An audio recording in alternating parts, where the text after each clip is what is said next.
नमस्कार दोस्तों, मैं डॉक्टर ऋषभ शर्मा, को फाउंडर दायडॉक और दायडॉक पर आप हेल्थ और हेल्थ केयर से रिलेटेड सभी टाइप की सर्विसेज एंड इन्फॉर्मेशन प्राप्त कर सकते हैं। और इन सर्विसेज एंड इन्फॉर्मेशन को यूज़ करने के लिए आप www.diadoc.com पर विज़िट कर सकते हैं। अब हम चालू करते हैं आज का वीडियो, जो है माइग्रेन पर। माइग्रेन एक बहुत ही कॉमन कॉज है सरदर्द का, हेडेक का। और अगर हम फीमेल्स की बात करें तो हर 5 में से एक फीमेल को माइग्रेन रहता है। और इस वीडियो में हम बात करेंगे माइग्रेन के क्या लक्षण होते हैं, क्या इसके कारण होते हैं, और इसके अलावा इसके ट्रिगर्स क्या होते हैं, मतलब क्यों माइग्रेन पेशेंट में हो जाता है। इसके अलावा हम बात करेंगे माइग्रेन कैसे कंफर्म करा जाता है, और माइग्रेन के डायग्नोसिस को बनाने के लिए क्या हमें किसी इन्वेस्टिगेशन या लैब टेस्ट की ज़रूरत होती है, जैसे कि MRI of head, CT scan of head. और लास्ट में हम बात करेंगे इसके ट्रीटमेंट और इसकी मेडिसिन के बारे में। तो सबसे पहले हम बात करते हैं माइग्रेन के लक्षण, इसके सिम्टम्स के बारे में। तो माइग्रेन हेडेक के अंदर पेशेंट को सर के एक साइड बहुत तेज़ दर्द होता है, और ये ज़्यादातर पेशेंट का जो फ्रंटोटेम्पोरल एरिया है और या ऑक्यूलर एरिया है, इससे ज़्यादातर केसेस में इन्वॉल्व करता है ये दर्द। और कई बार फिर भी पेशेंट की जो सर का पीछे का एरिया है, यहाँ तक भी दर्द जा सकता है, या गर्दन में भी पेशेंट के दर्द आ सकता है माइग्रेन में। इसके अलावा पेशेंट में जो ये दर्द है, ये 1 से 2 घंटे में सीवियरिटी में बढ़ता है। उसके अलावा ये लगभग 4 से 72 घंटे तक ये दर्द पेशेंट में प्रेजेंट रहता है। और जो ये दर्द है, हेडेक है माइग्रेन का, ये तेज़ आवाज़ से, तेज़ रोशनी से, और या फिर फिज़िकल एक्टिविटी या मूवमेंट से, इससे भी ये बढ़ जाता है। और पेशेंट को सर दर्द के अलावा भी कई बार पेशेंट में चक्कर आ सकते हैं, पेशेंट को भूख कम लगती है, या फिर उल्टी भी हो सकती है। और पेशेंट की कई बार आँख भी लाल हो जाती है, पेशेंट की धड़कन बढ़ जाती है, ब्लड प्रेशर बढ़ जाता है।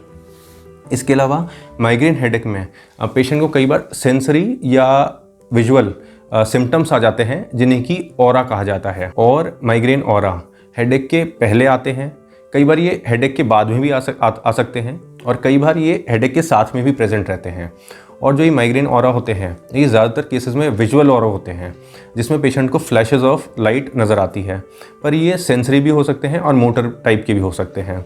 और जो ये ऑरा है, ये लगभग पेशेंट में 1 घंटे तक प्रेजेंट रहते हैं। अब अगर हम कॉजेज़ ऑफ माइग्रेन की बात करें, तो migraine it has a strong genetic component, और जो आपकी जीन्स होती है, ये माइग्रेन की रिस्क को बढ़ा देती है। और ये स्टडीज़ में पाया गया है कि 70% जो माइग्रेन के पेशेंट्स हैं, उनके किसी न किसी फर्स्ट डिग्री रिलेटिव के अंदर माइग्रेन की पुरानी हिस्ट्री रही हुई है। तो ये आप ध्यान रखें।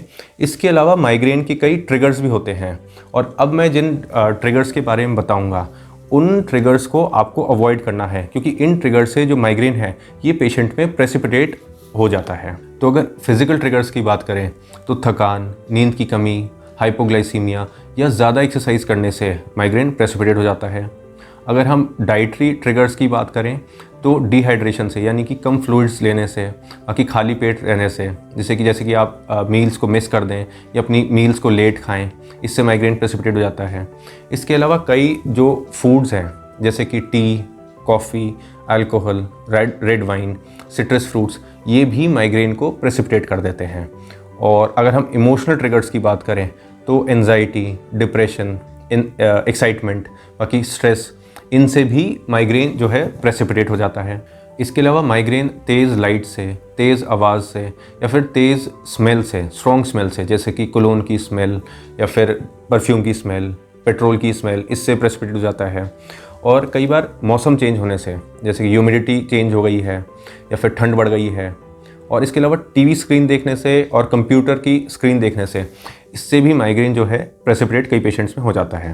और अगर हम फीमेल्स की बात करें, तो कई बार फीमेल्स में ये पाया गया है कि पीरियड्स आने के 2 दिन पहले और पीरियड्स जाने के 3 दिन बाद तक भी फीमेल पेशेंट्स में माइग्रेन हो जाता है। और इसका कारण ज़्यादातर केसेस में जो हार्मोन्स होते हैं, जैसे कि ईस्ट्रोजन, इसके लेवल्स को माइग्रेन से एसोसिएटेड पाया गया है। इसके अलावा मेडिसिन की बात करें, तो कई contraceptive pills, hormone replacement therapy, HRT therapy, जो मेनोपॉज के सिम्टम्स को क्योर करने में काम ली जाती है। इसके अलावा कई स्लीपिंग पिल्स और वासोडायलेटर्स नाम की ड्रग्स, इनसे भी माइग्रेन कई बार ये पाया गया है कि प्रेसिपिटेट हो जाता है।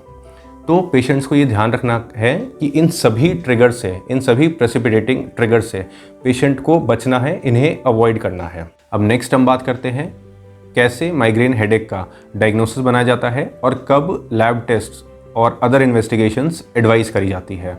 तो माइग्रेन हेडेक को डायग्नोस करने के लिए कोई भी स्पेसिफिक लैब टेस्ट या इन्वेस्टिगेशंस नहीं होती है और डॉक्टर्स पेशेंट की मेडिकल हिस्ट्री और उसके क्लिनिकल एग्जामिनेशन के हिसाब से माइग्रेन का डायग्नोसिस बनाते हैं। और इंटरनेशनल हेडेक सोसाइटी के हिसाब से पेशेंट में एटलीस्ट 5 हेडेक के अटैक्स होने चाहिए जो 5 से 72 घंटे तक लास्ट करने चाहिए। और इसके अलावा हेडेक के साथ फॉलोइंग 4 कैरेक्टरिस्टिक्स में से एटलीस्ट 2 कैरेक्टरिस्टिक्स मिलनी चाहिए। तो फर्स्ट, जो सिरदर्द है वो सर की एक साइड पेशेंट में प्रेजेंट है। सेकंड, पल्सटाइल क्वालिटी है हेडेक की। थर्ड, पेन की जो इंटेंसिटी है वो मॉडरेट टू सीवियर है। फोर्थ, रूटीन फिजिकल एक्टिविटी से जो ये माइग्रेन हेडेक है ये एग्रीवेट हो रहा है पेशेंट में, या फिर जो फिजिकल एक्टिविटीज़ है वो माइग्रेन की वजह से पेशेंट को अवॉइड करनी पड़ रही है। इसके अलावा भी फॉलोइंग 2 सिम्टम्स में से पेशेंट में एक सिम्टम प्रेजेंट होना चाहिए। फर्स्ट, नोजिया या वॉमिटिंग। सेकंड, फोटोफोबिया या फोनोफोबिया, यानी fear of light and fear of sound. तो इस तरीके से जो माइग्रेन हेडेक है इसे डायग्नोस करा जाता है। पर अगर हेडेक इस क्राइटेरिया को फॉलो नहीं करता है या फिर पेशेंट में कई कॉम्प्लिकेशंस डेवलप हो गए हैं माइग्रेन के साथ, जैसे कि फीवर आ गया है पेशेंट को, सीजर डेवलप हो गए हैं, या फिर जो माइग्रेन का पैटर्न है वो पेशेंट में चेंज हो गया है, माइग्रेन की जो हेडेक की सीवियरिटी है वो बहुत ज़्यादा पेशेंट में बढ़ गई है, तो इन केसेस में डॉक्टर्स पेशेंट को कई इन्वेस्टिगेशंस एडवाइस कर सकते हैं। जैसे कि डॉक्टर्स एडवाइस कर सकते हैं MRI of head, CT scan of head, lumbar puncture advice कर सकते हैं। इसके अलावा कई ब्लड इन्वेस्टिगेशंस जैसे कि CRP या ESR ये भी डॉक्टर्स एडवाइस कर सकते हैं। इसके अलावा भी कई मेटाबॉलिक कॉजेज़ और स्ट्रक्चरल कॉजेज़ ऑफ हेडेक इनको रूल आउट करने के लिए या फिर कॉम्प्लिकेशंस को डायग्नोस करने के लिए भी डॉक्टर्स पेशेंट को कई इन्वेस्टिगेशंस एडवाइस कर सकते हैं। अब लास्ट में हम माइग्रेन हेडेक के ट्रीटमेंट के बारे में बात करते हैं, उन मेडिसिन्स के बारे में बात करते हैं जिससे कि माइग्रेन हेडेक को क्योर करा जाता है। तो माइग्रेन हेडेक के ट्रीटमेंट को 2 पार्ट्स में डिवाइड करा गया है। पहले पार्ट में जो माइग्रेन हेडेक है उसके अक्यूट अटैक को सबसाइड करने वाली जो मेडिसिन्स हैं वो आती है, और सेकेंड पार्ट में माइग्रेन हेडेक के जो लॉन्ग टर्म प्रिवेंशन में जो मेडिसिन्स काम आती है वो आती है। तो पहले पार्ट में जो अक्यूट माइग्रेन अटैक है इसको सबसाइड करने में जो मेडिसिन्स काम आती है उनमें आती है ट्रिप्टान्स, जिसमें आती है सुमाट्रिप्टान, नाराट्रिप्टान। सेकेंड है डाइटन्स, जिसमें आती है लैस्मीडाइटन। बाकी है अर्गोट एल्कलॉइड्स, जिसमें आते हैं अर्गोटामीन, डाईहाइड्रो अर्गोटामीन। इसके अलावा आते हैं एनसेड्स, जिसमें आती है एस्पिरिन और आइबुप्रोफेन नाम की ड्रग्स। इसके बाद आती है प्रिवेंटिव केयर में यूज़ होने वाली मेडिसिन, जिसमें आती है एंटी सीजर मेडिसिन, जिसमें आती है वैल्प्रोएट, टोपिरामेट। बाकी है बीटा ब्लॉकर्स, जिसमें आते हैं प्रोपेनलॉल, मेटाप्रोलॉल, टिमोलॉल। और बाकी है ट्रिप्टान्स जैसे कि फ्रोवाट्रिप्टान, नाराट्रिप्टान। और बाकी एंटी डिप्रेसेंट जो मेडिसिन्स हैं जैसे कि नॉरट्रिप्टिलिन, वेलनाफेक्सिन, इन्हें प्रिवेंटिव केयर में यूज़ करा जाता है। बाकी ट्रीटमेंट को और इसके अलावा होम रेमेडीज़ को मैं एक और वीडियो में अच्छे से पूरी डिटेल में आपसे डिस्कस करूंगा, और इस वीडियो का जो लिंक है मैं ऊपर आई बटन में भी आपसे शेयर कर दूंगा और बाकी नीचे डिस्क्रिप्शन में भी आपसे इस वीडियो का लिंक शेयर कर दूंगा। और इसी के साथ मैं इस वीडियो को एंड करता हूं। बाकी हेल्थ एंड मेडिकल से related authentic, reliable and useful information के लिए आप हमारे चैनल डायडॉक हेल्थ ज़रूर सब्सक्राइब करिए।